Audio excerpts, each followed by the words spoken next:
Why the Prophet Muhammad couldn't have written the Quran. The Quran is a book over 600 pages long.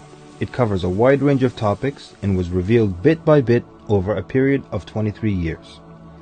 So if a man wrote the Quran, we already have a number of problems. If you're going to write a book like the Quran and claim it's from God, you can't make any mistakes. The book can't contradict itself, and you have to keep it consistent as you add to it over a period of 23 years and keep the message consistent. The grammar and style also have to remain the same. If the Quran is not from God, Muhammad would have to write it himself.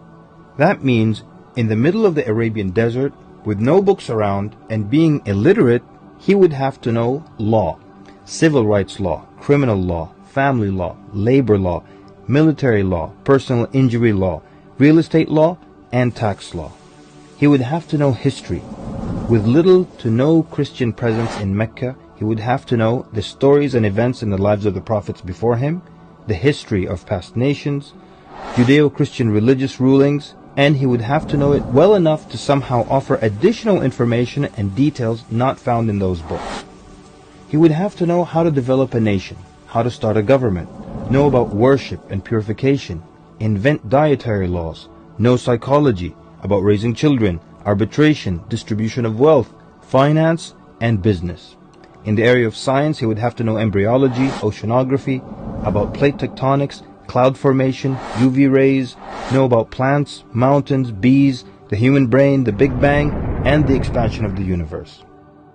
And in order to make the book complete, he would have to have knowledge of the future so he can write things that will happen in the years to come. He would have to be a time traveler in order to insert his name and mention in the Bible. If he's claiming that the book he wrote is from God, it must not have a single solution that doesn't work. He must also keep his emotions and personal life out of the book. The book should not reflect happy times nor sad times in his life. The writing should not become cheerful and optimistic, nor sad and gloomy as if a human wrote it. But when you read the Quran cover to cover, you can't sense when his wife died, when his daughters got married, when his grandchildren were born, when he was victorious, and when he was defeated. To anyone who examines the Quran, it becomes perfectly clear that there is no way a man in the desert 1400 years ago could have written such a book. But what if it were a committee of brilliant minds, a secret society that is in charge of correcting, updating, and rewriting the Quran over the years?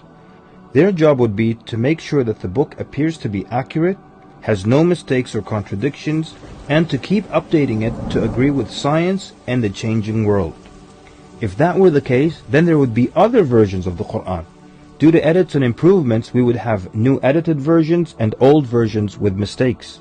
You would be able to detect different writing styles and influences from the different authors. The problem with all of that is, there is only one Quran. So one man didn't write it, and a committee didn't edit it, so where did it come from? What if clever devils dictated and influenced a man to write the Quran? The question then would be, what kind of devil calls to good behavior, worshipping God, honoring Jesus, giving to the poor, and warns of the devil?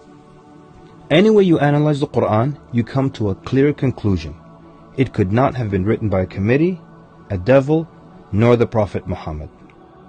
Since it's impossible for Muhammad to have written it, then that means he was truthful in that it is from God.